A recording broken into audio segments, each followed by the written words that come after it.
বৃহস্পতিবার না? আজকের এই রাতটা যে জুমার রাত জানেন আপনারা? আমরা বাংলাদেশে মনে করি জুমার দিন শেষে যে রাতটা ওইটা মনে হয় জুমার রাত, আসলে ওইটা শনিবারের রাত। ইয়াউমুস সাবত, ইয়াউমুস সাবত, ইয়াউমুল আহাদ, ইয়াউমুল ইসনাইন, ইয়াউমুল সুলাসা, ইয়াউমুল আরবিআ, ইয়াউমুল খামিস, ইয়াউমুল জুমআ।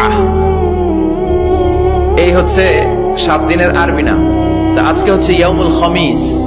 এর দিনে বিশ্বনবী রোজা রাখতেন, সোমবার বৃহস্পতিবার সুযোগ হলে রোজা রাখবেন। যারা রোজা রাখবে তাদের জন্য ইন দ্য ডে অফ জাজমেন্টে আল্লাহ স্পেশাল একটা গেট বানাবে জান্নাতে ঢোকার জন্য। ওইটার নাম হচ্ছে রাইয়ান। মান দাখালাহু লাম ইয়াজমা আবাদা। একবার who can enter within this door he will never be thirsty again. একবার যে দরজা দিয়ে জান্নাতে ঢুকতে পারবে আজীবনের জন্য তার গলার তৃষ্ণা মিটে যাবে।